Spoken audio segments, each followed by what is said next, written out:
Okay, so hi there everyone. In this video, I'm going to teach you how to create a frequency distribution table.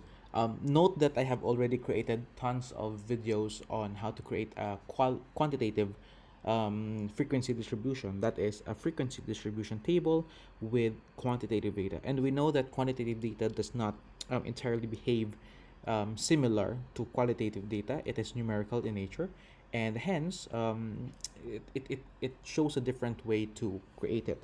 In my previous video, we did it one by one, like find, the find command, the find function, and among other things. Now in this video, I'm gonna teach you a shortcut, okay, which makes all of the things that we have been doing in the previous videos very much done. I guess I can finish in 5 minutes in this video, just so that you see how quick it is. So we have the case here. The data shown below are the time and days of 30 students came to do counseling in a year in a school guidance office. So the instructions are as follows: construct a frequency distribution for the data with 6 classes or class intervals. So we understand what a class interval is. We will need to put that in 6 classes, and we have 30 data here. The first thing that we want to do is to put them in a single column. So well, we can do that using tons of things, but for me, I'm comfortable with just cutting this, pasting it here, and then cutting this, pasting it here, cutting this, and paste, cut, and paste, cut, and paste. Okay, now that we're done with that, I'm gonna highlight all the data, copy that, and I'm gonna open Google.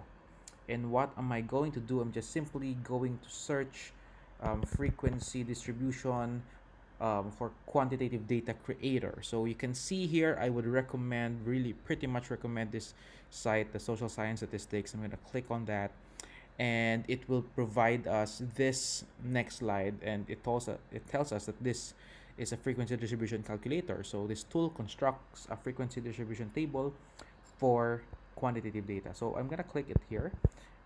This is the control V. What I click is simply control V, pasted all the data, and I'm gonna click on generate, and voila, we have some basic descriptive statistics here. But the cream of the crop is this one, and this is gonna be the classes, the count, and the percentage. Notice that we have like only 5 classes. That's by default in this website. So what we can do is we can add it in here down below.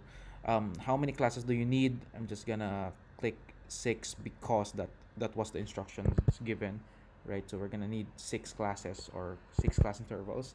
And the lowest class value, typically we start with the lowest score. The lowest score in this case is 12, so I'm going to edit that and make that 12. Do I need to specify the class range? Not really, because I have already specified the number of classes needed.